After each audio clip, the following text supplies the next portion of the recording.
Hello and welcome to my channel, Making Crafts. Today I am starting the Junkjournaljuly prompts, and this is a challenge or prompts that is hosted by Meg Journals, and I follow Meg Journals on Instagram, and so when I saw this I thought it would be a lot of fun to join in and try doing, but I'm going to do it very loosely.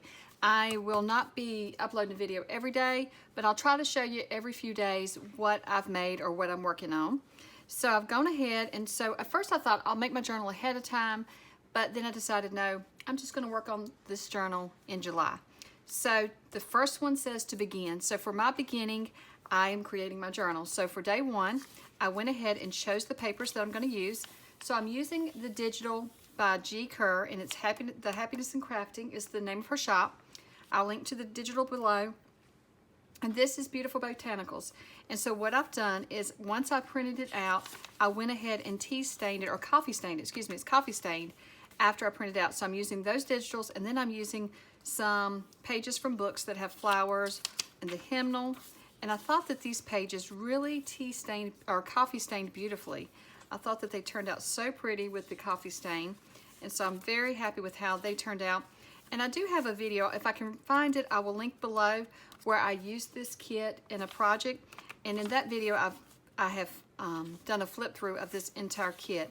But I'm not going to do a flip through today of that because I'm just going to show you what I've put in the journal so far. This was the pages that I had left from that project that was in that video. And so I decided to use them in this journal. So you can see here how beautifully they're coffee stain. I keep saying tea stain, but they would tea stain just as beautiful as well. See the colors there? I love the look that they have with the coffee stain. And so this is my little journal. So I haven't sewn it together yet because I need to make the cover. So that brings us to day 2, which is Reinvent.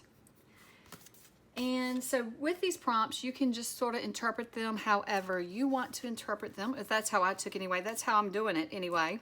So I may be doing it wrong, but for Reinvent, what I wanted to do is create the cover, and so I'm reinventing the fabric is my whole thoughts for it.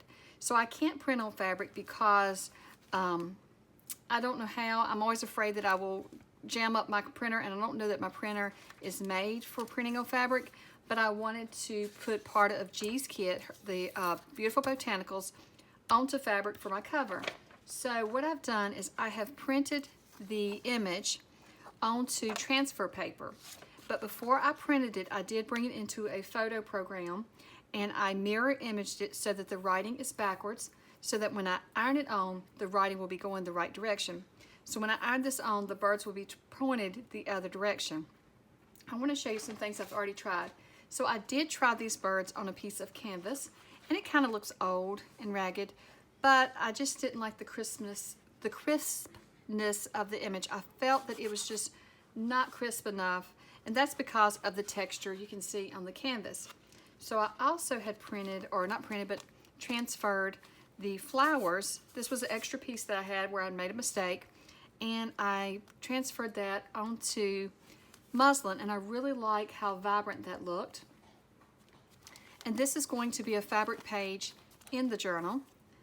So I'll hold that aside, and then here's my cover. My cover is going to be canvas and some cotton, and then I'm going to use some muslin to print or to transfer this image on. So I thought I would show you how I'm going to do that. So I've just cut a small piece, or tore out a piece of muslin to fit the size that I want on my cover. And then I'm just going to cut my birds out here. So in order to figure out what size I want these birds to be, instead of wasting my transfer paper, I first went and printed on some copy paper, and then I cut around it, and you can see here I had to tape it back together because I cut his little feet off, and I did not like that look. So try it out on copy paper first, cutting it out exactly how you want it, and that way you have a reference to go by when you cut your transfer paper. So I'm just going to trim down my transfer paper to this pretty much the same image that I did with my copy paper. It may not be exact, but I'm going to try to be close. So I'm going to turn the light on here. What I like about my trimmer here is when you turn the light on, you can see how, where you're going to cut. So I can see how close to the little bird's tail that it's going to be, because I don't want to cut his little tail off. Let me turn it this way, and on the here I don't want to cut their little beaks off, so I want to be sure I have enough room there as well. So let me hold that down. And then the same thing here at the bottom. I want to be very cautious, so I'm following the light here, making sure his little feet are still going to be on there. And then I'm going to measure this because I think about 5.5. So let's see where that's going to land. I don't want to cut his little tail off there, so I'm going to just bring it down just a little bit. And that way we make sure we get the whole image on there. And I'm going to save this because I really like this image here, and I may iron it onto something as well. So to iron it on, it says on my transfers not to use an ironing board. So I have an old book here and then an old towel. And I'm using an old towel just in case some of the ink from this were to spread out, I don't ruin anything good. I also want to show you what transfers I'm using. These are from Walmart, I do believe. I've had these for a while. It's called Pen & Gear, so I think that's a Walmart brand. And these come with 10 white fabric and 5 dark fabric transfer sheets. So the white fabric is for the lighter fabric like the muslin or a white t-shirt or like here, a white towel. And then you get 5 that you can transfer onto dark fabric. So if you had like some black fabric or navy fabric, you could transfer it. I've never tried that, but that's probably going to be another project I'm going to try soon. But I'm just going to use the white fabric ones today. And when you look at them, they'll tell you on the back of them. Like this says light fabric transfers, and then this one says dark fabric transfers. So be sure to pay attention to that if you do buy this pack like I got. Also for my iron, I am setting it on a cotton linen setting, but it will vary depending on what fabric you're using. This is muslin, so I don't think it will burn it. So I'm just going to use that. We will see if that's going to be okay. So what I do first is I just flatten out my muslin so that it doesn't have any wrinkles in it.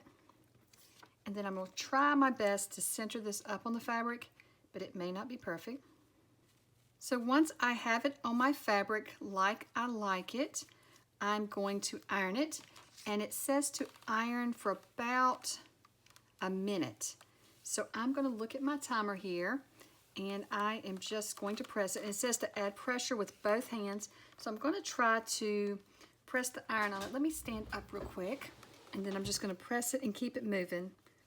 Now I am really close to the camera, so I hope that I'm not too loud now. I'll try to not talk really loud, but when I stand up, it puts my face right on the camera. So I do apologize if my voice got louder.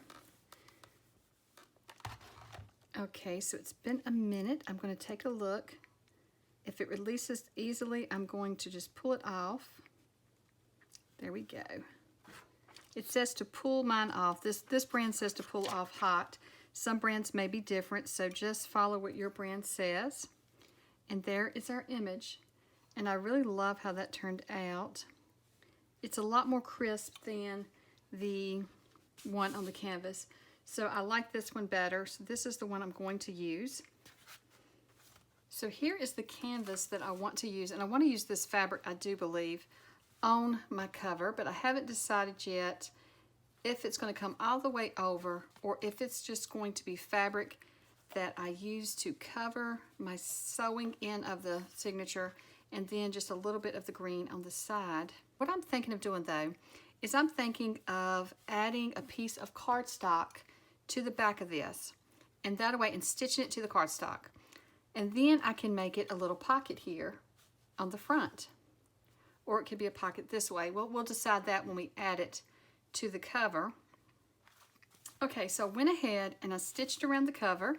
I did add a piece of cardstock inside here, and then I have 2 pieces of canvas, one on the outside and one on the inside. I haven't put a pocket in it yet because I'm not sure what I want. I went ahead and sewed in my signature. So I've got all my pages sewed in.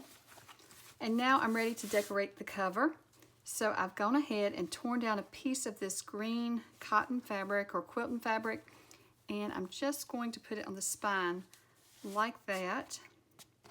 And then for the iron-on transfer piece, I went ahead and kind of messy sewed around the edges. I wanted to get rid of that squared off look. If you remember, and it was like this one, but I can't sew this one because it's a pocket. So what I'm going to do with this one is I'll probably add some lace or some rickrack or something. But it was so squared off that I decided to do just like a messy stitch around it to kind of frame it out and kind of take away from that squared off look. And so then now I'm going to add this to the cover, but because I added the paper on the back, I'm going to make it a pocket. Now I did have that little piece that I wanted to add to it. Here it is. I'm not sure if I still want to add it. I think I do, so I'll have to punch a hole there. So let's go ahead and do that. And I'm just going to eyeball where I want that hole. I think I want it right. Well, I don't want this to cover up my birds, so we have to make sure it's far enough over. So let's see. Don't want it to cover them up when I put it on. So let's see here. What if I try to make a little mark with it there? And then I can come back and punch in a little hole. So this is just a little hole punch that I have. It makes an itty bitty hole, and I've got this years ago from Stampin' Up. I don't know if they still have it or not, but I thought it would be a perfect size to do this, so I didn't have to poke the hole with this little tool. Now I'm not sure, I think I want it this direction. I'm not sure what the correct direction for, like, it's supposed to look like a keyhole, but I'm not sure. I think I like it like that. So let's just press these down and out of the way. There we go, I'm just getting it pressed in there. I don't think I need to glue it down, but I can go back. This is going to be my journal anyway, so if I need to, I can go back and glue it down. So when I add this here, I'm trying to decide if I want it to be a pocket this way or going this way. If I make it this way, I probably need to cover this up with something. I'm just going to punch a 1-inch circle here, and then I'm just going to attach it to the back so that whatever I, slide through the pocket won't snag on this. And I'm going to use my Fabri-Tac because it seems to do good when it's something that's thick like this and you're dealing with a lot of bulk. It seems to hold well. I'm going to hold it there for just a second. And that'll just protect the, get that line back up. That'll protect whatever we're sliding in and out so it doesn't snag on the little, brad. So now I'm just going to add the green fabric to the spine. I'm going to use my Fabri-Tac to glue that on. So I'm going to start with I always like to start down the middle. Just going to add the glue right down the middle here. And I may have added it too far down there. Let's see. May need to wipe some of that off. That's okay. Just going to center it up on the spine and then just glue here.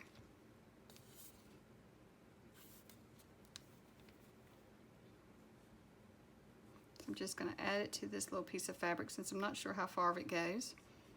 Just add a good dose of it on there and press it down. I'm not totally gluing to the edges. I want some of that texture sticking up. Do the same thing on this side. Like I said, I'm not going totally to the edges because I do want some of that torn edges and texture to be sticking up. I want it to have some texture to it. And I didn't mind that this wasn't totally straight. I just tore it like it wanted to tear, and I'm okay with that. That's what I was going for. So then I'm just going to add this little piece, and I'm going to have the pocket going where you slide in something here. So when I do that, I'm just going to put glue on the top, on one side, and the bottom. I'm putting lots of glue. Oops, that's going to be a problem there if that stays. Let me wipe that off. Okay. I'm just going to add it here.